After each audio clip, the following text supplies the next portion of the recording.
ছেলের বিয়ে হয়ে গেলে ছেলে আর নিজের থাকে না, বউয়ের হয়ে যায়। আবার মেয়ের বিয়ে হয়ে গেলেও মেয়ে কোনো দিন পর হয় না। কথাটা একটু ভেবে দেখবেন তো ঠিক কি না।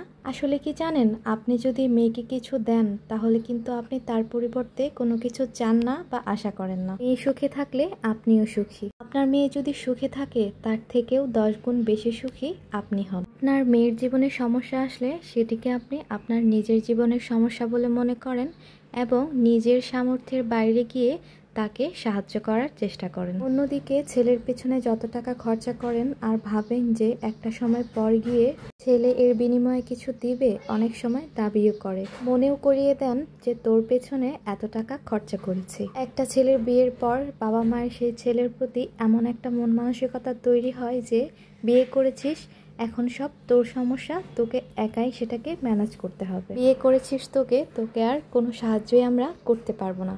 আর অন্যদিকে মেয়েকে সাহায্য করার জন্য কিন্তু সব সময় রেডি হয়ে থাকে। ছেলের বউ কতটা সুখে আছে সেটা তারা তাদের নিজেদের সাথে তুলনা করে। ছেলের বিপদে ছেলেকে একা করে ঠিকই, কিন্তু ছেলের যদি আবার সুখ হয় সেটার কিন্তু আবার ভাগ্য চাই।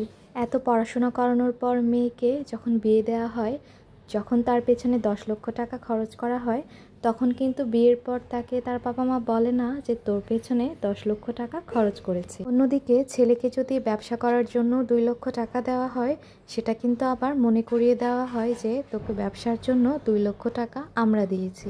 ভালো চাকরি করলে বলে আমরা পড়াশোনা করিয়েছি বলেই কিন্তু চাকরি পেয়েছো। তো মেয়ের বিয়েতে যতটা খরচা করে সকাল্লাদ করে, ছেলের বিয়েতে কি ততটা সকাল্লাদ করা হয়? আচ্ছা বলুন তো, একটা মেয়ের জামাইকে যতটা সম্মান, আদর, যত্ন, ভালোবাসা দেওয়া হয়, একটা ছেলের বউকে কি ততটাই দেওয়া হয়? মেয়ের ঘরের নাতি নাতনিদেরকে যতটা আদর, স্নেহ, ভালোবাসা দিয়ে বড় করা হয়, একটা ছেলের ঘরের নাতি নাতনিদেরকে কি ততটাই আদর যত্ন করা হয়? আসলে মেয়ের কাছ থেকে সেই সব বাবা মারা তেমন কিছু আশা করে না। তারপরেও যদি মেয়ে 5%ও কিছু দেয় তাহলে আপনি কিন্তু অনেক বেশি খুশি হয়ে যান। আর অপরদিকে ছেলের ঘাড়ে এত এত দায়িত্ব, ছেলে 100%-এর মধ্যেও যদি 70-80% করে আর 20% যদি না করতে পারে তাহলেই কিন্তু ছেলে খারাপ হয়ে যায়। আসলে একটা ছেলের সাথে তার বাবা মার সম্পর্কে একটা অনেক বড় স্বার্থ কাজ করে। কথাটা কিন্তু চরম বাস্তব এবং সত্য। এই কথাটা হয়তো অনেকের সাথেই মিলবে না, কিন্তু আমি 80% শিওর যে সমাজের 80 থেকে 90% মানুষের সঙ্গেই এই ঘটনাটা ঘটে আসছে। আবার এমন অনেকেই আছেন যারা কিনা আমার এই কথার সঙ্গে বিরোধিতা প্রকাশ করবেন, তো তাদের জন্য কিন্তু আমি এই কথাগুলো বলিনি। যাদের জন্য বলেছি শুধুমাত্র তারাই বুঝতে পেরেছে। আজকে রান্না করতে করতে আপনাদের সঙ্গে অনেক কিছুই শেয়ার করলাম। কোনো কিছু যদি ভুল বলে থাকি তাহলে অবশ্যই ক্ষমার দৃষ্টিতে দেখবেন।